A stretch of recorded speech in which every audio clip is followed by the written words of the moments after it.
Hello and welcome back to the Vaughan and Tuffers Cricket Club, a podcast brought to you by the Telegraph. I'm Ben Wright and I'm joined as always by Michael Vaughan and Phil Tufnell. The England Test team has maintained its golden summer with 5 wins out of 5 so far. We'll be reflecting on a record-breaking test at Lord's and looking forward to the final Red Ball International at the Oval. Joe Root made history by scoring not 1 but 2 tons, elevating him above Alastair Campbell as England's leading... Alastair Campbell! Jesus. Alastair Campbell! I didn't realise he was such a good player. He was a good player, Campbell. Played with a straight bat. Played with a straight bat. Did you play with him? I didn't. I can't remember him playing. Do you know what? I've just been writing about the Labour Party. That's what it is. Alastair This is a trouble between switching Can between you make genres. sure that you keep that in, please? But I reckon in the back of your head, Alastair Campbell did captain Zimbabwe, didn't he? But not the Alastair Campbell that... Not the same Alastair Campbell. he's talking about. There was a couple of Alastair Campbells might have been in that. Or maybe I was thinking spin bowling, spin. God knows what's going on inside my mind. I must have missed him. What kind of player is he? Yeah. Very straight back, Yeah, a lot of spin. Yeah. All right. Yes, very wily. I bet he's got a good defence. Yeah. Very good defence. Anyway, nice to see you, mate. No comment. Yeah, No comment. No comment. Yes. Very good. Okay. So he went above Alastair Cook, in fact, as England's leading Test century maker. And despite those heroics, Gus Atkinson was named man of the match with the start of his Test career going from great to, frankly, unbelievable. We'll also be discussing the news this week that Brendan McCullum has been named England's white ball coach. And if that wasn't enough for you all, we'll also be having a word with the one and only Geoffrey Boycott.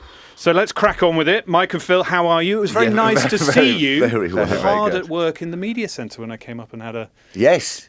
You don't remember? No, I do remember. Is that hard work? Wow. Well, you tell me. No, Mike, it is. I find it extremely hard work. Oh, yes, you look like you do. No, it was great. Sweating over the Very microphone. nice, isn't it? Well, you couldn't come down and get me. You were too busy to come down Well, and get me. we have a very busy schedule, and you seem to pick the time of the day where we actually were working. How's your luck, by the way? You just mentioned it. Joe Root there broke all these records, 100 in each dig. Man of the match, Gus Atkinson. I know, it's incredible, isn't it? I know. I wonder if... I mean, listen, I'm sure Joe wouldn't have been feeling anything, because, well, I think that the guys do like that sort of accolade, Yeah. I mean, get a nice bottle of champagne. Get a nice bottle of champagne. It's a big one as well. It's a Magnum. Yeah, but I mean, it must Isn't there a check as well? Yeah, but it gets stuck in. They put it in the pot, don't they? Yeah, but... Do you get cash for man of the match? Yeah, you do. I think you keep a little bit of it and then get the... Well, that's what I happens. used to remember the big cheque. You used to get presented the big cheque, You didn't could you? never get it in your pocket. No. No, Not unless you folded it a million times. Yeah. But, it was another good performance at Lord's, wasn't it? Saw Gus Atkinson go out there and wallop it Have you ever around. seen a better 100? I don't know whether I have, I don't think you can play any better than I that. was watching... I sort of watched it back. So I watched it live and watched it back. There were not many false shots, No, were it there? wasn't thrashing around. It wasn't just every dog has his day. Yeah. It was genuine. I mean, he's hit some of the best cover drives there I've seen. I think from 05 they've got all this data, haven't they? Yeah. And they can tell you your false shot percentage. And I wonder where that 100 fits in the 100 since 05 in the data analysts who kind of log everything. Yeah. Because, I mean, he missed one ball that was going down the leg side. They got given out. He reviewed it. It was going down the leg side by, 2 or 3 inches. So that's not a false shot. Yeah. All right, he missed it, but it's not a false shot. He played and missed at 1 on 99, I think, outside off He was stump. also, that review, he was incredibly confident, which tells you he knows exactly where he is. Exactly. He's seeing the ball like a balloon. Knew his position on the crease. He knew that as soon as it hit his leg, left leg, he thought, no, it's going down. I know where I am on the crease, which is a great sign. Yeah, I'm going to go and find that out, actually. I want to know. I reckon it might be the best 100 since 05. Because, I mean, how can you get any better? Well, I must admit... He wasn't dropped. No, it wasn't just Didn't play wildly and miss, thrashing. really. No, not at all. I can't remember him playing miss. Yeah, he didn't. His play and miss was the drive, so he's trying to attack. So it wasn't a beauty that he kind of, just defending it, flew past the outside edge. Yeah. I don't think he had any of those. Yeah. He didn't edge too many, did he? Did he edge any down? No, he didn't. I reckon he might be the greatest ever 100. Let's not overlook Joe Root. No. I mean, it's kind of incredible. But he did equal. He equaled Alastair Cook's record of 33 Test centuries, and then got 34. Mike, you called him the best player England has ever had. Yeah. Why is he so good? Well, I look at across all the formats. You know, he's been a very good T20 player, and he'll still play some T20, I'm sure, around the world, and maybe he'll play for England. I'm not too sure, but 50-over cricket, he's a master. He was a key component of that 2019 World Cup win. You know, in Test match cricket, I think if you put all that together, he's England's greatest. You know, I think Graham Gooch is a close second, because Gooch was a very good one-day player as well. But I think across all the formats, there'll be many that will say, you know, like Geoffrey, who was on the podcast, he was a brilliant player back in the day as well. But there'll be some that say, you know, there are players that in Test match cricket are equally as good. But I think across the board, I've never seen a better batter. You know, I really am. I think he's a pleasure. He's a pleasure to watch. It's that slow, unfussy accumulation of runs, isn't it, that makes him so good. It was almost inevitable. Yeah. We know what I mean? And that's the sign of a player. When we were talking to Cookie, who I thought handled it beautifully, actually, didn't he? Because we were putting him under some pressure and giving him some stick about losing his records, and he got the first one, and then I think Cookie came out and said on the next day, I reckon he's going to go past me. You know what I mean? And we all went, yeah, I think he is. And you know what I mean? It was just that inevitability about it all, and he came out there, and that he might get one early, but as soon as he didn't get one early, it was nailed on. Yeah. I think it's his love of batting. You know, and if you look at someone like Harry Brook, who's at the start of his Test match career, he goes out playing all the shots, and I think Harry will always give you a chance. He'll have moments where he smashes 100 and you go, wow. But I think he's always going to give the opponents a chance, because Harry's a bit like him. He's got a bit of an ego. You can see that, you put certain fielders in certain areas. I think he'll try and, all right, you've put a fielder, I'll hit it over the top of it. How dare you put a fielder on that? I can go over the top. I put one in the stands. So I think Harry's going to be a player that brings a huge amount of excitement, but also why did you play that? And I think Joe now, when he walks out the bat, anyone can get out in the first 20 balls, anybody. And the only way I think you can play against Joe Root, as soon as you go out there, he's bowled just outside off stump, full of length, and you pack your cordon. Yeah. And he might snick one. Yeah. He might snick one. But by doing that, you might get him out. But by doing that, he might get to 20 quickly. Yeah. So he's going to get to 20 quickly anyway, isn't it? It's that kind of the dangling of the carrot situation as an opposing team. You have to go for it, because if you align with, they have cover point on the boundary. Sri Lanka in the second innings, one slip and a gully edge, one straight through the gap. Can't do it. You think, that was your chance. He'll get 100. Yeah. He's that good and he's that hungry for runs. Yeah. And he just, there's nothing that the bowler can do now to Joe Root that he's never seen. Yeah. He's seen every pace, every angle, every delivery.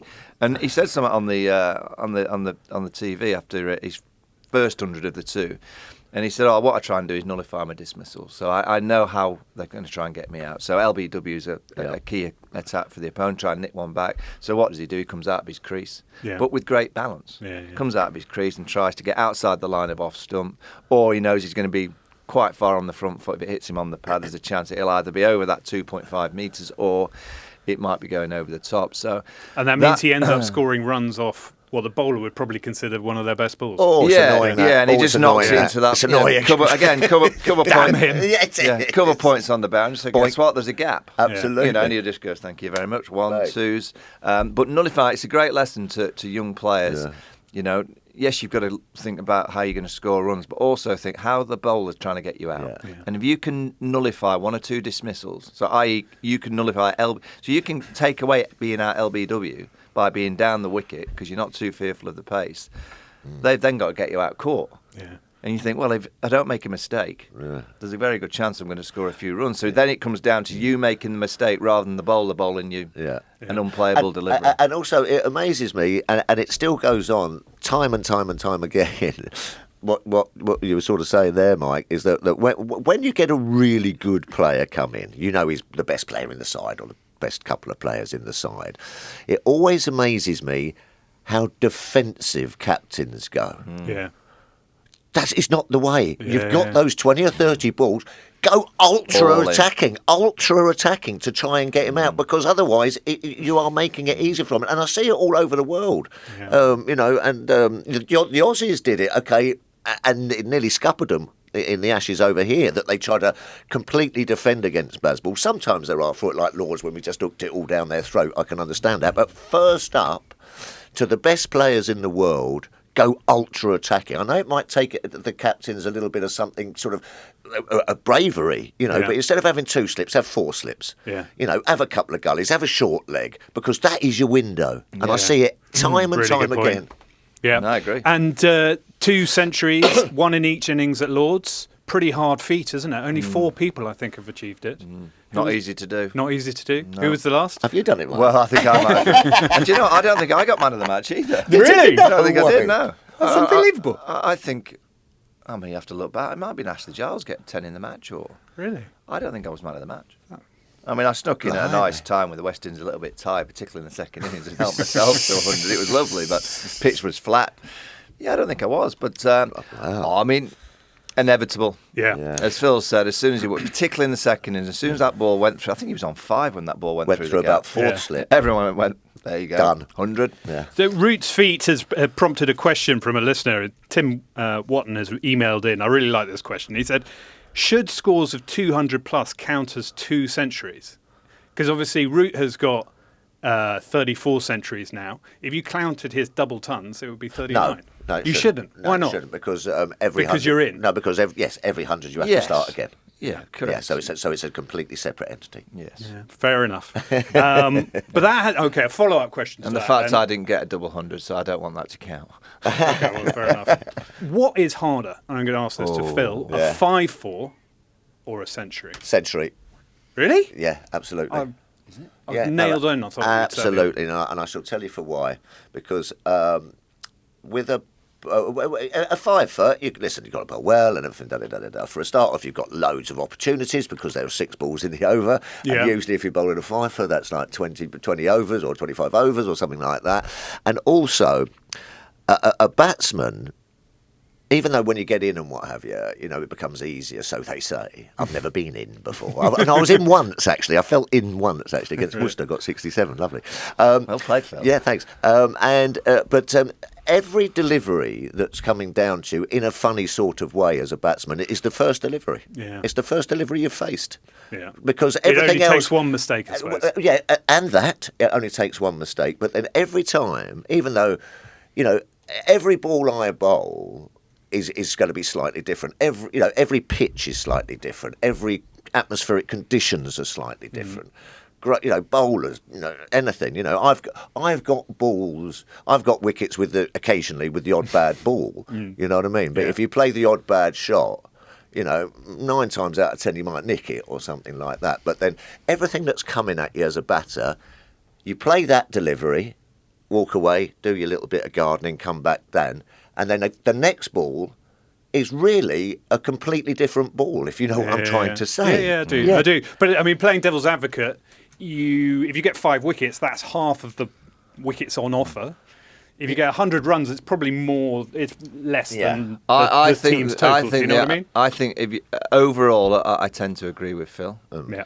But I would say there are times when 100 is a lot easier than getting a 5-er, i.e. conditions. Right. Okay. So if you go on let's say a flat one at Old Trafford, day one, it's easier to get 100 on day one at Old Trafford than it is to get a 5-er. Yes, well, yes. You know, but overall, over the history of your career, I think, and you're looking at Test match, I think but I do think getting 5 wickets is difficult in certain parts of the world. But in other parts, look, sometimes in India when the ball's ragging square, it's not that hard. I mean, Joe Root got, what did he get? 5 for 8, didn't he? Once? That wasn't that difficult to get 5 wickets on that occasion. He bowled beautifully, but he got 5 for 8. But there are times when bowling and getting wickets is easier. Yeah. But overall, I think it's just slightly harder getting Tufnell's begging to make a point. Absolutely, and I'll try and wrap it up here in a nutshell. When I played the West Indies at the Oval, I got 6 for 4 or something like that. Okay, and I was sitting there, and we'd won the game, and I was thinking, well, I might get a chance of a man of the match here. Yeah. You know what I mean? It was my first Test match in England like that. And Robin Smith got about 125, right? Okay, and they've said man of the match, Robin Smith, and I've gone, oh, okay, well, blimey, well, I got me 5 and Judgy got 124. So, congratulated him and everything. And then we went back into the dressing room, right? And he stripped off for a shower, right? Okay, and he was covered in bruises. And I was sitting there having a fag like that, not a scratch on me. Yeah. Oh, I might have got a bit sweaty. You know what I mean? He was covered in little medals. Enjoy your champagne. And I went, absolutely. Yes. Well, that brings us, 5 foot or 100, brings us quite nicely onto Gus Atkinson, because he got both. Just peeled another one off. Yeah. I mean, it's amazing. They are running out of ink. In that dressing room. Was it gold leaf? Is it? I think it is gold leaf. I mean, what's he got now? He's got 3 fifers at Lords. He's got a tenfer. He's got 100. He's got a tenfer. So he's on the honours board. 3 fifers? Yeah. He got 12 wickets on his debut. He got Correct. 7 and a 5. Yes. He's got a 5 here, so that's 3. Right, okay. He's got 100, so that's 4 times. Tenfer, 5. So he's on the honours board already, and let's work out in 3 days against the West Indies. What is 7 days of Test match cricket? He's nailed it. And Full house. And he's on 5 times. I mean, clearly there's going to be more difficult times ahead because he's on the crest of a great wave, which is fantastic. But you can never ever take that away from him. He obviously likes Lords, and for his bowling, actually, for his bowling, that little bit of slope. There are some bowlers who just like Lords, and that is because they're sort of like very skillful, but just that little one that nips down the hill, and he bowls it on a perfect sort of length top of off stump for that. Very clever with how he holds the ball as well. I'll tell you what I liked about England this week. They created fields on the leg side that were new. Yeah, that was interesting. I'd not seen. Well done, Ollie. I'd seen. Great job tactically, fantastic. 2 slips, leg slip, never seen that really. Yeah, and that probably towards the back end of a game, but early in that Sri Lankan second innings, I saw 2 leg slips, short leg, short mid wicket, mid on quite tight on the catch. I thought, like it, but with the slope going down, I completely understand it. Yes, it's a clever field to have. Yeah, I guess tradition tells you that you have 3 slips of gully, but from the pavilion end with that slope. You've probably got more of a chance in that leg side as you have of getting them up. Particularly around 4th and 5th slip, but they got 2, didn't they? That went away up the slope. Joe Root caught them at first slip, which was beautiful. Like just getting the ball to stand up the slope. But primarily, you're kind of getting it to go down the slope, hit the stumps, LBW, and also pat the leg side. So clever, liked it. He holds the ball. He holds the ball 9 times out of 10 with that sort of like wobbled or almost almost wobbled or scrambled seam, but then does have the ability to stand one up and swing it away as well. So very simple, straight lines, hit the top of off stump, and then when you've got that little slope, all you've got to jag back. That's natural. But if you can then just bowl a straight one, that is when you are in business. When we talk about batters and having success, you've got to have defence, front and back foot. You've got to be able to score a front and back foot as well. When you're looking at a Test match bowler to go overseas and have success, you've got to be able to get wickets. So that's the question: is he going to be able to translate this success? I think because I've seen this summer, he's got wickets with fuller length. So when the ball's moving around, he snicks them off. He then gets wickets of a decent length, kind of just peppering into decent length. The odd one just bounces. And he's also got quite a few wickets with the short stuff. Yeah. So I watch that and think it's very similar to a batter. When you see a batter coming, if he can only score on the front foot when he comes against pace, or you go, oh, dangerous, you're not going to be able to stand that. And if you can only score runs on the back foot, well, someone just wobbles it up top, you're going to struggle as well. But as a bowler, you kind of look at it and go, oh, is he just an English star bowler? That, he's got the Duke ball in his hand and it does a bit for him. And I see someone that's better than that. I see that he's going to have a huge amount of success with the Duke. I also see enough pace and a little bit of good variation with angle changes, and quick enough. I don't think he's rapid, but he's quick enough, isn't he? So he should be able to bowl with the Kookaburra ball or whatever the balls they use in Pakistan, Sri Lanka, India. I see a ball that can be successful in all conditions. It is a completely different game over in Australia with a Kookaburra ball on Australian pitches. I can remember the first time I went over to the Australian pitches, I thought, crikey, what is this? You know what I mean? It was, it's hard, flat, you know what I mean? There's that bit of bounce there and what have you. But, I think he bowled Glenn... Here we go, steady. Ridiculous comparison coming up. But Glenn McGrath bowled beautifully from that pavilion end. He did. And he was very similar-ish to just how he went about his business to that, which is just doink it on. He doesn't bowl many bad balls. No, he doesn't. He doesn't bowl some real half trackers, or he doesn't bowl floaty half overs. Don't see many. No. Yeah. We mentioned Pope then when we were talking about field settings. Mike, you wrote a piece this week where you were saying he's a very good vice-captain, but you don't think that ultimately he's got what it takes to make the transition to be captain. I just think, if you go back 2 games, against the West Indies, he's just scored 100, and you look at his average at number 3 in the Ben and Baz ball era. Sorry, I'm calling Ben McCullum Baz ball. Ben and Baz ball. Ben and Baz era. He's kind of locked in number 3. I just look at a player and think, at the minute, I'm seeing a frantic player, but I think we've always seen this kind of player that goes out there and he just seems to be on a cat on a hot tin roof to start with. The first 20 balls, and the stats tell you that. By giving him the captaincy, that's only transcended his thoughts. You can see that clearly. I had Trescothick as my vice captain. He was magnificent, but did he ever want to be the captain? Possibly not. But did he do equally as much work as I did as a captain? Absolutely. Probably as much in the dressing room, on the training field, around the hotels. Does he get lauded for being the great vice captain? Absolutely not. Because we don't talk about great vice captains. We just talk about, it's the captain. And I always say this, the captain gets far too much praise and far too much criticism. And you're never too far away that it's somewhere in the middle. The captain does, some good work, and, clearly what Ben Stokes has done in the course of 2.5 years is remarkable. Yeah. He really has guided this team into this juggernaut of positivity. I just think by England giving Ollie this position, it's put his batting under a huge amount of pressure. And I think we're getting to a stage. He goes to the Oval this week, which is great for him because he's got a great record there. There's no better place for Ollie to go and get runs than the Oval. Home ground, of course. He's got his own, his position in the dressing room. He knows where to sit. Everything's there for him. Knows the pitch inside out. Great memories of scoring a huge amount of runs. But he'll need a bit of better balance when he goes to the middle. And at the end of this series, he goes back to just being the batter, which will be great for him. But I just hope that English cricket learns in the future that. He'll get 3 wins. He'll have 100%. Exactly. So he'll have a 100% win record. It's fantastic. But ultimately, we've got to understand that vice captains are a hugely important aspect of the team, and it's not necessary. It's like this assistant football manager. How many great assistants have gone on to make great managers? Yeah. And how many great managers could be an assistant? They can't. There's certain traits and personality traits that you need to be the leader, but also.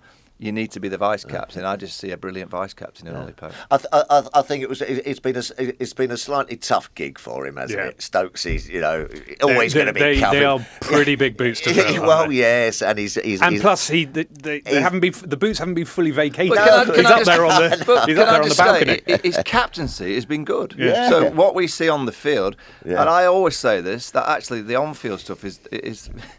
It's actually the least thing that I worry about because tactically out in the middle, there's another 10 players. Yeah. He's not great at DRS, Mike. Although, yes, exactly. That has been a week to the DRS. I think that's a little bit of bad fortune. I don't look at that. 8-0, bad fortune. I'm not judging him on that. But I'll always say this, that, again, people talk far too much about the tactical side of captaincy as it being the be-all and end-all of why you're a good captain. You're never going to get it that much wrong out in the middle. There's 10 other players that'll come and tell you if you're mate, what you doing? So that's not the kind of the focal point of being a captain. But out in the middle, it's looked absolutely fine. Tactically, bowling changes. We haven't really. Have we ever said in the last 2 games, what's going on here? It's all been, but it's been easy. The England team have been dominating and. It's not a tough time to be a captain. When you're challenged as a tactician is when the game gets hot. Second innings and it's hot, and one decision might cost you the game. We haven't had that in the last 2 games. We always talk about captaincy and batting, doesn't it? And does it affect your batting and what have you? It didn't necessarily affect your batting, Mike, or did it? I did at the start. Yeah, well, there you go. Yeah, it did. I didn't get it right at the start. Yeah. And what is that? Is it just sort of about mental bandwidth? Just spent too much time on things now that I look back on that weren't important. Right. Meetings and chats and worrying about team talks and just things like that no one really realises. Walking into the dressing room and think, what am I going to say today? Got to speak in front of not just the 10 other players, but there'll be 3 other players that aren't playing that you have to make sure are happy somehow. And then there's a whole coaching department that you've got to speak in front of them again. I mean, gets in the way a bit, doesn't well, it? it does, and it's nerve-wracking. You know, you're never quite sure what to say or what's right and what's not. It's a Michael Vaughan, not sure what to say. Oh, no, when I was, yeah, absolutely. When I was given the captaincy at the start, but I always felt confident that I could lead. You know, that's ultimately the real key to being the captain is being 100% confident in yourself. And if you've got any doubts, and you walk into that dressing room and you have any doubts about you as a person or the way that you're trying to lead, well, it's a difficult job to do. Yeah, and for Ollie, you know, as you say, it's been a strange three-test match. It's going to be a strange three-test match. You know, try and win the third one, well done, 3-0. But at the end of he needs some runs. Yeah, well, there you go. To be honest with you, forget about the captaincy. Correct. Concentrate on your batting, mate. Get a load of runs because, you know, Ben Stokes comes back in, Zach Crawley comes back in. Now, Jamie Smith is incredible. You know, he'll get talked up the order at some stage. Jordan Cox is a talent that I just keep hearing his name mentioned a lot. You know, of how good a player he is. You know, so this week is a big week for Ollie the batter. Just focus on his batting. And he just had the opportunity at Lords then as well. I know they were looking to push on and everything, but then sometimes had a huge amount of time as well. Could have, you know. Do you know the word? Should have just you had every chance of just knocking a score around there, apart from doing that. Do you know what the word is? That's experience. And again, people hate it being used in sport and in cricket. Be selfish. A little bit of selfish just was be there. Selfish. Yeah. That'd be my advice this week to him. Be selfish. Look after you. Good advice. So we'll be rating more of the players and dusting down the infamous cricket club scoreboard shortly. But first, we're joined by a man who made a fairly impressive 108 Test appearances, the last one coming in 1982, Sir Geoffrey Boycott. So welcome to the podcast, Geoffrey. How are you and how's your recovery going? You had us a bit worried back there. We were all worried. I was more worried when I was in bed with pneumonia than I was facing Mike Lowley. I'll bet. Oh, yeah. 2 steps forward, 1 step back. Lungs are a lot better. Just a little bit of rubbish coming up, but on the whole, much, much better. I've got a tube I'm feeding in my tummy. That's, just boring. You're just feeding liquid food in. Nothing by mouth, nil by mouth. Liquid food, nothing. The throat itself, the cancer, that's going on pretty good. It'll take another 6 or 7 weeks, the surgeon says, to fully heal. And it's just 2 steps forward, 1 step. I've had a couple of bouts of bleeding in the mouth because the skin is damaged and all the tissue in the mouth is damaged from 21 years ago when I had cancer of the tongue, and then I had lots of laser. And, that just damages it and it tears. So, yeah, there's bits and bobs. But on the whole, move forward. A bit like batting. You play a miss, you get a nick, it's not out, move on. Good lad. Good lad. Hey, Geoffrey, it was great to see you the other day. I want you to give an insight. People won't know that, your grandkids, they've got you wrapped around your little finger. Oh, yeah, Olivia's 3 in July she was, and he's 5 in a couple of weeks. He's the one, he comes to me and he says, Grandpa, will you get me a new bike? I said, yes. So no negotiation. We went yesterday. Grandma took us. We all went and to get bikes. The 3-year-old, the girl, pink. It has to be pink. Wow, we got a bike. It's got more pink on it. It's got cerise pink. It's got pale pink. It's got any sort of pink. Jazzed up, and she's got a hat to match. It's pink all over and all sorts. Salmon pink that. And they all know what they want. You ask them which ones. No, that one. Well, try this. No, that one. They all know what they want. It doesn't make any difference. And then he wants one. He's tried about 10 bikes riding around the Halfords there, riding around the store. We're saying, be careful, because if you damage it, we have to buy them all. Absolutely. But no. He's riding round, and can I have this one? And, well, no, that's a demonstration. And they haven't got that one made up. Oh, well, how about this one? And he goes on, and he just wants to take a bike home there and there, like his sister. And then there's Elon, because whatever he wants, they haven't got. And then this demonstration one is the last one. And then there's one got a lunchbox on the back. Oh, crucial. With some red cones in. So can he have that one? Oh, my God. And Jeff, they're not cheap nowadays, are they, mate? Oh, I said, listen, buy him the bloody bike. Let's go on. We've been there. Hey, Geoffrey, on the cricket, what have you made of the summer? Obviously, England have won 5 on the trot in Test matches, playing some decent stuff. Yes, I mean, they've won before playing the basketball. Sorry about the word, but it's the only word to explain. What I like most of all this summer, we expected them to win. West Indies are poor. I could use even another word, but I won't on air. And Sri Lanka are better, but they're not really a match for England if they play well. What I liked is we've got rid a bit of the bad basketball, and we're getting people like Joe Root, who everybody knows is a wonderful player. You know, like every year throws up one super player. He's our era, this player. And he stopped playing basketball. Or he couldn't resist the scoop, could he, when he got 100? Okay, we'll take that. But he's playing more sensible. And there's one or two others there. It's Ollie Pope and that left-hander up front who are still... They're not getting in before they start to play shots. They're getting themselves out. Mm-hmm. And that, if you're going to be a top side when you come up against India and Australia, you can't afford to be gifting wickets and giving your wicket away. Like any sport, ask people at soccer, the top teams, Man City, Arsenal, Liverpool, their defensive record is brilliant. Never mind the goals they score. It's hard to score against them. Talk about the best player in the world at golf. He makes very few mistakes. The guy who's got the most charisma, Rory McIlroy, the guy who's got all the shots. We all want to watch him. He's wonderful to watch. But he makes more mistakes. That's why he's not winning. Mm-hmm. You cannot do that at top sport. And Ollie Pope is trying to bash the new ball before he gets in. And I try to tell people it's difficult enough against the new ball because even decent bowlers in Test match cricket, decent, not the best, like Bumrah next year, decent bowlers, give them a new ball, they fancy their chances against anybody because in England, it swings a bit, it wobbles a bit off the seam, it hurries on pace, you get an odd one that bounces. There's enough there for them to say, yeah, I fancy you. When the ball gets old, that's when the batsmen take over. And he hasn't grasped it yet.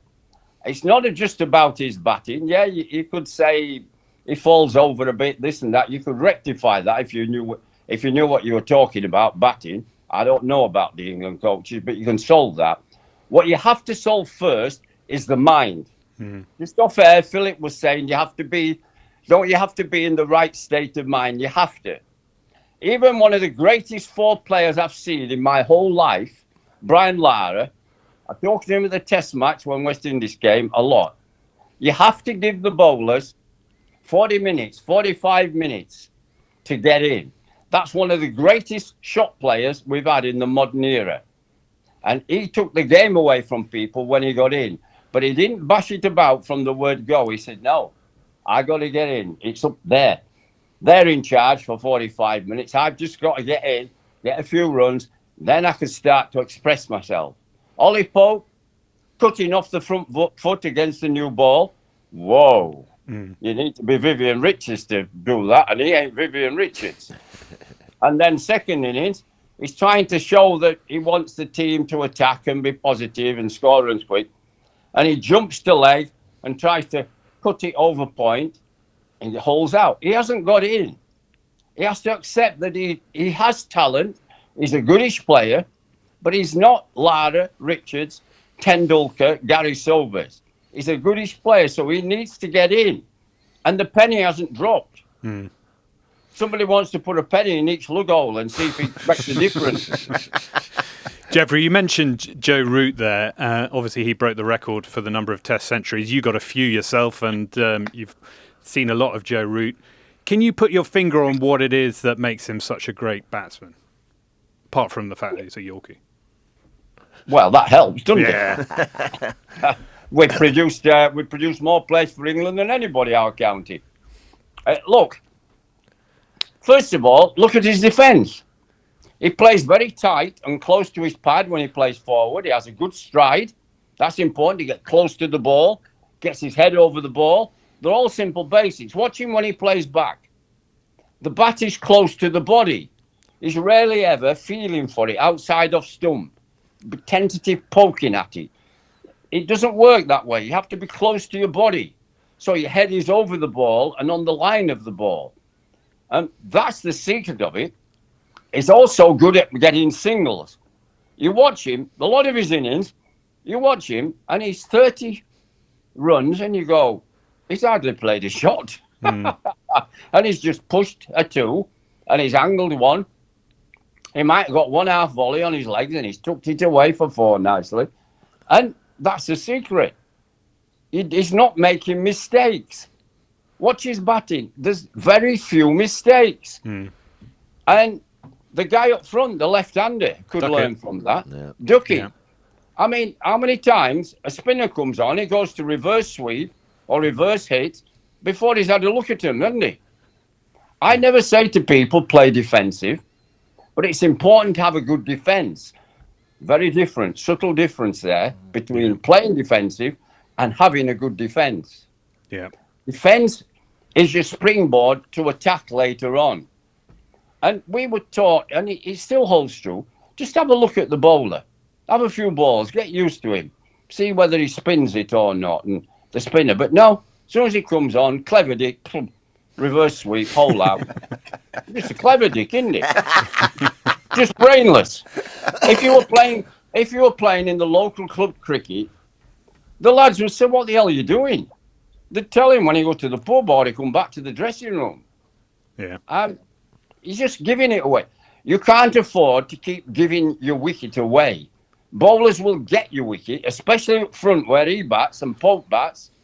When you give people a new ball, they will get you out with corking deliveries that you'll go back into the dressing room and you'll go, what could I have done differently? And how could I have done it? And ask your mates and look at now you can look at the film. And quite frankly, you get to the point, hey, hang on. If you bowls your same ball again, you probably get out. Brian Statham once bowled me out at Sheffield, Rose's match. I'm a young kid, about 64, I think. I'm about 23. He bowled me out. With his action, it started to swing in. Then it pitched about middle and leg and was hitting my back leg, knocking middle out.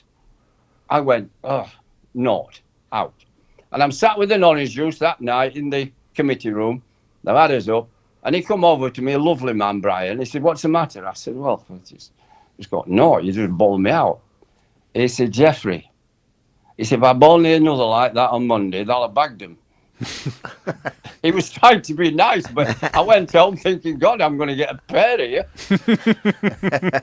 And sometimes you get balls that are so good when they're a new conquer, they're just going to get you out. So you cannot give your wicket away. Yeah, so we've talked about Root. He's obviously performed. Pope has disappointed. Are there other England players that have caught your eye, either positively or negatively? The wicketkeeper's done well. I like his batting. Jamie Smith. Yeah. His shots off the back foot were wonderful. You get a lot of players who are good front foot players, but if you can play front and back foot, because you talk to people like Holding, Marshall, these fast bowlers of the past, and when he gets to Australia against Hazelwood and Cummins, they're not going to give you too many half volleys. You're going to have to play and stay in and angle the ball, manoeuvre it for 1 or 2, and then they get frustrated, they pitch one up, and then you smack it. But you're not going to get too many half volleys from the quality bowlers. And so if you can play off the back foot, that's where they're going to make you stay back. It helps. His back foot play is excellent. Also, Geoffrey, someone who sort of like blasted onto the scene, and especially at Lord's, Gus Atkinson. He got 100 as well. What did you reckon of him? What can you say? I mean, he's on the three honours board. I know. I mean, I saw Venkateswarlu in India. I was in India shortly. Venkateswarlu of India played 3 times at Lord's, and he got 3 centuries. I said to Sonny Gavaskar, we'd like that, wouldn't we? Crikey. 3 times, and this kid comes and plays at Lord's, and he just gets on the honours board each time. I think he can have a very good Test career. I think the problem's going to come for the England bowlers, not just him. They all bowl round about mid-80s. That's good. That's all right. Mid-80s, we'll take that. Not everybody can be a 90-mile-an-hour man. But when they're playing all these back-to-back test matches are coming so quick, you could see, I mean, people pointed it out, they get a little tired and their bowling miles per hour is just coming down a bit, isn't it? And when you get to 82 mile an hour, that's okay when you've got a new ball. As I said, the new ball gives you a bit of swing, a bit of seam, a bit of bounce, a bit of this and that. There's something to work with. But the new ball doesn't last all day. 80 overs before you get another. By the time you get to 40 overs, 50, and you starting to get the old ball, then against good batsmen, your money for old rope. 82 mile an hour will not cut it. You're going to go to Australia in a year and a half. Sorry, I know they haven't got a great batting side, but there's one or two of them can play, like Smith. And 82 mile an hour is queuing up to get. I'll be queuing up to bat at 83 at 82 mile an hour. Right. That's not going to frighten anybody at Test match cricket. It don't sound a lot. 82 to 86. It makes a difference between nicking it and getting a thick edge. Geoffrey, Test cricket, you've always been a visionary. You were the first to talk about day-night Test cricket. Lords on Sunday, there was hardly anybody there. They'd obviously got the ticket pricing wrong. What are we going to do with Test cricket? You got to play 4 days. 5 days now is ridiculous. I mean, and the only thing that's hurting Test match cricket, look, big bats, the score at so many runs and over, it's really good. The balls, per run rate, but the over rate's just going down and down, and the players don't give a damn, do they? You just have to force the issue. 4-day matches, make the day 6.5 hours and make them bowl more overs. I mean, they're not even bowling 15. I mean, you look at the stats, so you go back even in 70, 71, I think we went to Australia, John Snow, Peter Lever, he had a longer run. He went further on his run than I went on my holidays to Scarborough. It took forever. And Bob Willis, the young Bob Willis came with a long run at the time. We bowled 17 overs an hour in the heat. So don't tell me it can't be done. They just hang around. They don't know what position to put people. Instead of thinking ahead, they talk at the end of the bowler's run up, where we're going for dinner tomorrow. I mean, it's silly. You just got to get on with it. You've got to say to them, look, we've got to get more overs in, and you've got to penalise them. I said this, I did the MCC Cowdrey lecture many years ago. Look it up. I said, penalise them 10 runs and over that they're short. I mean, if the bowler side out by 5 o'clock, work out the time. They've got to bowl 15 overs. If you haven't bowled, you're 5 short, it costs you 50 runs to the opposition. Oof, they'd soon solve it. I mean, you've got to get people in. Look, the people are everything. And in these days, you're going to lose people because Test cricket against some countries like West Indies, I booked the first 2 days because I just knew they couldn't play any longer. They just weren't good enough. Yeah. And it was over by an hour on the third day, wasn't it? No cricket at Lords on a Saturday. The mecca of the game. Ridiculous. And ridiculous starting the match early. You should always have a Saturday and Sunday at Lords. Always, because it's a great event, one of the greatest events like Wimbledon. And the ECB, bad organisation. We should have 4-day cricket. We're going to improve the over rate by forcing it on them. Never mind what the players want. They already stay out there 6.5 hours and still can't bowl 15 overs an hour, can they? They're still short many a days. You've got to look to the people. It's the people. If we lose the people, the game will be dead in 50 years. And in fact, in a number of years, you'll be playing hardly any test matches against many of the nations because they don't have the money. They don't have the money. West Indies, South Africa is broke. West Indies, Sri Lanka have no money. Test matches, they don't watch much. You've got to do something for test match cricket. Otherwise, in 30, 40, 50 years, we'll long be gone. But the game will be about India, England and Australia playing each other, and that will get boring if you're playing the same sides all the time. You need the variety. We need all these countries. And you've got India, who is the powerhouse, because their television and mad on cricket, they want more and more of the proceeds.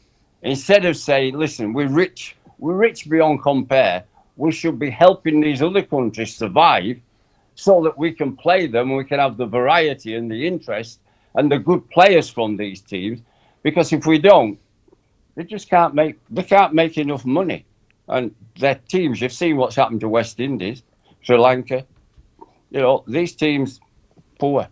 New Zealanders are going to struggle to survive. They've only got 5 million people in the country. There's been some debate this week about ticket prices as well. Do you think that's a bit off? Well, I've always thought our ticket prices are too high. And the answer I always got from people at the English Cricket Board is, well, we fill our grounds. And, yeah. So not this week. What can I say? I know, absolutely. And they got it wrong. I mean, you have to have full grounds. It's a great atmosphere when you play in front of a full house. Yeah. To play in front of an empty stadium is awful. It's awful. It raises your feeling, your emotions when you're playing in front of a full house. And they just got it wrong. They should have seen from West Indies that 2 days they were over. Sri Lanka are coming. If England play out like, they're not going to last much more than 3 days. If England play better, some of their batsmen, it'll be over quicker because man for man, they could be and should be better than Sri Lanka. It's people like Pope, like Ducky, haven't played the best. If they played better, England would march away. And Brook has so much talent, the lad. Tell him he doesn't have to play forceful all the time. He has what I think is a bit of specialness, a bit of charisma about it. The last one with Kevin Peterson, who played good cricket, and sometimes could capture the imagination by taking the game away from the opposition. And Brook can do that, but he needs to just play normal first, and then when later on, take the game away from the opposition. The kid's got something special. Hey, Geoffrey, just moving away from cricket, Man United, how long's he going to last? Don't. I nearly had a relapse watching them. I mean, they're exactly the same. We have spent so much money since Alex Ferguson left. There's been no lack of money. We've spent it on some bad players, some inflated prices. What about that one-trick pony on the right wing we paid 80 million for? My God. Anthony. One-trick pony. He rushes up the wing with the ball and then comes back inside. Everybody knows that. I mean, he hasn't even got a right foot he can stand on, has he? I mean, it's just, we paid 80-odd million. I bet they're laughing in Ajax. I bet they're killing themselves. Oh, who paid for him? Jesus Christ. And then we have no defence, have we? I looked for early in the game, we're attacking. Yeah, that's good. And I thought, that new right fullback we bought is in the penalty area of Liverpool. So when they attack, who's defending at right back? And that's where the first goal came, didn't it? Just ran straight in and headed it in. When he chipped it over, there's no right fullback. Brian Clough said to me, my best friend he said they had a left fullback and he went charging up the wing like Man United's fullback. He said, young man, if I want you to be a left winger, I'll give you a number 11 shirt. He said, your job is to stop that right winger scoring. And then occasionally you can nip up the wing. And he said, your mate on the right side is to do the same, stop the left winger scoring. And our two centre-backs have to stop anybody coming through scoring. And I asked John, his captain, every team he had John as captain, lovely boy. I said, what did he say to you before you go out? Always the same thing. He says to our back four, you lot, you keep a clean sheet and Trevor will get a goal, Trevor Francis. And that's not playing defensive. I'd never tell anybody that. But you start from a good defence. And people who win the championship in Great Britain are the teams who have the best defensive record. You don't score much against Man City or Arsenal or Liverpool. And yet they attack and score goals. They're organised defensively.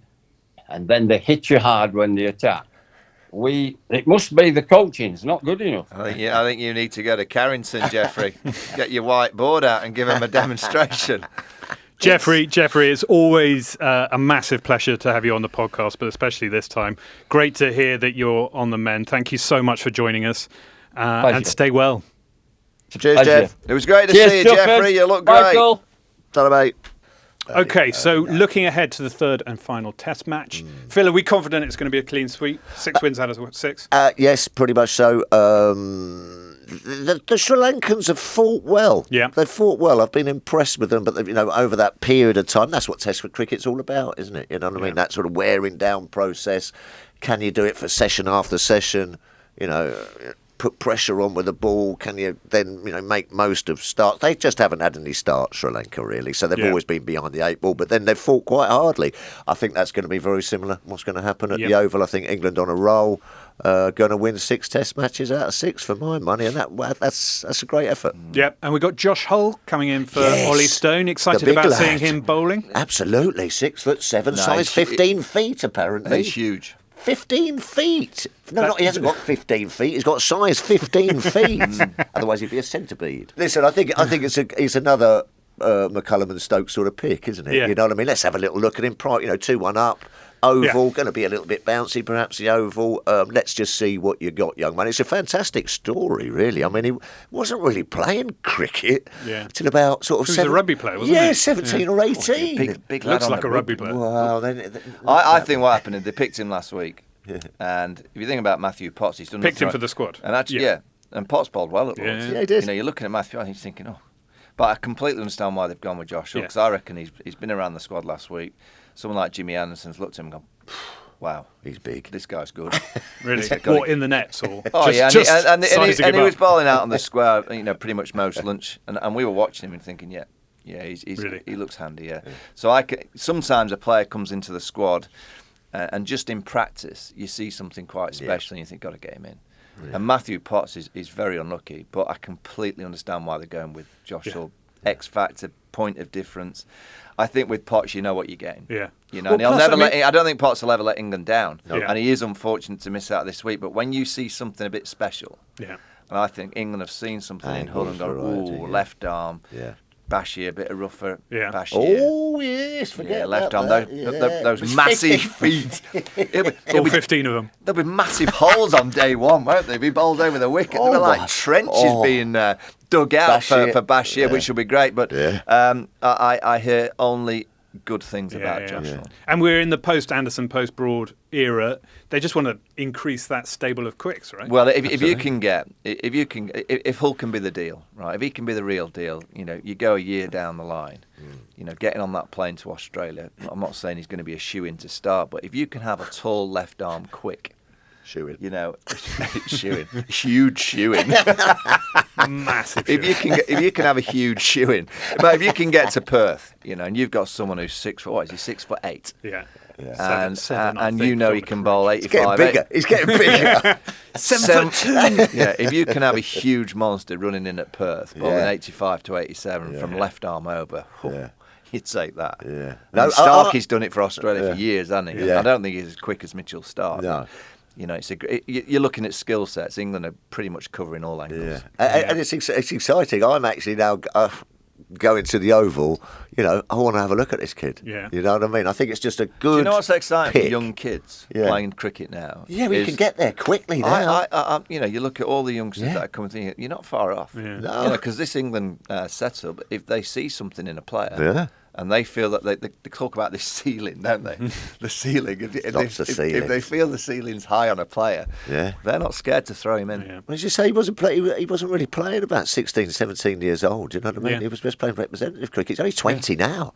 Yeah, boom! He's running up the bowl. I can only imagine. But in the county game, I can hear the conversations around all the dressing rooms, and it'll be things like, "But wait a minute, he hasn't ripped Division 2 apart." Yeah, he's not exactly, but he's not got 6 and 7s in Division 2 for Leicestershire, but he's now playing for England. How? Why? Yeah. And it's because this England management see something, and they see something quite special at the highest level if he's developed nicely. Yeah. And what's better for him, playing for Leicestershire at the minute, or bowling for England with Jimmy Anderson as your mentor. in a team. Like, again, I don't want to be disrespectful to Sri Lanka, but I think whatever Josh does this week, England will win. He has a good week so or it a takes bad. pressure off. So why not? It's a perfect time to throw a player in. Absolutely. England, I think they'll win quite easily. If Josh has a great game, if he has an iffy week and it's not quite ready in terms of playing at this level, I think England will still win. So it's a perfect time to throw in a youngster. And especially to make a debut, as you say, you're dead right, Mike. They must have seen something even before that, but so they've given him a go. So why not go out there? And there'll be nerves for him, of course there will be. But I mean, there won't be as many. His nerves. shoes are going to fill up the dressing room, aren't they? He's got massive. He's got big shoes to fill. You won't want to change next to him. His shoes will be everywhere. Like speedboats. Surfboards all over the dressing room. We're talking about the England management. Phil, your mate, Baz McCullum, the other big news this week is that he's going to be taking over as white ball as well. Yeah. What do we think about that, combining the two roles? Is it too much in this day and age for one person, or does it actually make it easier to efficiently manage what the resources you have? Sure, he would have thought about this, you know what I mean? And I think it's a great appointment. It really, really is. I mean, probably the appointment that we thought was the other way around than the Test match. So now he's gone in and done that, and now I think it's a fantastic appointment. I think that he can just oversee now everything. I think he'll bring a lot more sort of like dynamism. That's what we were looking. We had a team full of fantastic players, but we were just treading water a little bit in white ball cricket after Owen Morgan and everything. So I think that that's just going to rejuvenate it a little bit. It's a fantastic. He's a top man, you know, Baz. He knows his stuff. He's a great motivator. He's talking to leaders. He's a great sort of leader. And a clever boy as well, knows his stuff. So a great appointment. The one-day team needed a spark, and they've got it. Yeah. They've got a spark in Baz McCullum. And I think, you know, you look at the schedules and you think, it's a tough job to do everything. But you know what? In this series, and particularly with Baz McCullum, he won't be involved in every series. No. I think that, you know, he's absolutely the kind of character that'll go, you know, Trez, you take that series over there. I'm not egotistical enough to think I have to be there every day. And I take that. You know, if he needs a little bit of time away, just let him miss a one-day series or maybe miss a Test series. You know, after next year's Ashes, you know, he's committed till the 27 Ashes series here in the UK, which is great. But does he need to be there every week, every day? I don't think so. Yeah. You know, if he does need a little bit of time back in New Zealand for a month, just let him go and have a month away. You know, but when it comes to World Cups, Champions Trophies, you know, big Test match series, you know, he'll be there. But, you know, I just think we're in a different era of coaching, management, leadership, and he has got it. Whatever it is that you need, he has that spark, he has that leadership quality. And, you know, it's a great appointment because I never thought it was on the table. No. I just didn't. I thought, well, he obviously didn't want both, and that's why he's not got both, and that's why no one was speaking about Baz McCullum really being the one-day coach. As soon as he was appointed, I thought, thank you. You know? Well, he originally said when he was interviewed for the Test position, I think he didn't want to have, because his name was obviously in the hat for the white ball coach at that point, but he didn't want it because at that point the white ball team was riding high, and he didn't think he's feel a clever like, man. Yeah. Because he took the Test team when it needed a lot of work, and he didn't have to do a great deal to make that better, and he made it better very, very quickly. Yeah, overnight. I think he's now taken the white ball team, which is in need of a bit of DIY, you know, just a little bit of fine tuning, but it's not going to take a lot to make that white ball team very successful very quickly. Yes, again. And bear in mind they've only just been knocked out of a T20 World Cup in the semi-finals on a pitch in Ghana that was completely suited to India, which, you know, it happens, that's fine. You've got to try and win on those kind of pitches. India were better. But there's not a lot that he'll need to do. And the talent underneath that's coming through, there's plenty to work with. It's going to be interesting. Obviously, he's had a chat with Joss and everything, you know what I mean, about what that relationship, because he completely... That'll be key, won't it? Completely got the relationship with Ben. You know, it was like almost... You know, love at first sight, almost, if I could say that. I think you could. I think I can. Why not? So there's going to be a little bit of that, but I think that someone like Joss as well, I think that might just be, great. You know what I mean? He must be now reinvigorated, because I think you could see in Joss over the last sort of year or two about it. It just wasn't, you know, it just looked a bit jaded, just didn't he? scratching, people were scratching their heads. Why aren't we doing this? Why aren't we doing this? This might be the spark if they can get that relationship going. There'll be a few in the white ball team that'll be thinking, oh, because he doesn't. You know, you look at Ollie Robinson. You know, out. So if you don't buy into what he wants the team to achieve, he's not a soft touch. Or he's the not a style soft of touch. cricket, or the style of person, the attitude that you bring every day into the training ground, into the dressing room. If you don't bring the right attitude, you'll be gone. I might not have got a game. No, you wouldn't. He likes you. No, but exactly. He likes retired. As you say, he comes. Well, this is what I think. Anyway, you know, he's the most sort of laid-back, lovely guy. You know, you can talk to and everything. But you're right. He ain't a soft touch, as you say. He's got his things, and there is not a ruthless side to him, but he just does what he thinks is best and what he has to do. You know what I mean? There's no room for, you know, sort of what's the word I'm looking for? Sentimentality. Yes, absolutely. You know. Is that the word you were looking for? No, but no, it is. You know what I mean? If as Mike just said, if you're not pulling your weight and you're not here, someone else comes in. Yeah. Tough boy, but top boy. Right, that's brilliant, guys. Thank you so much. It's that's the last of the series, last of the summer. It's not really the summer; it's sort of erring into autumn. But it's been a huge pleasure. Loved every minute of it, mate. Cheers. Yep. See you next year. See you next time. Or next time. Next year. Next time. Next time. Don't know when it'll be. There'll When's be the next time. test? There'll be another time.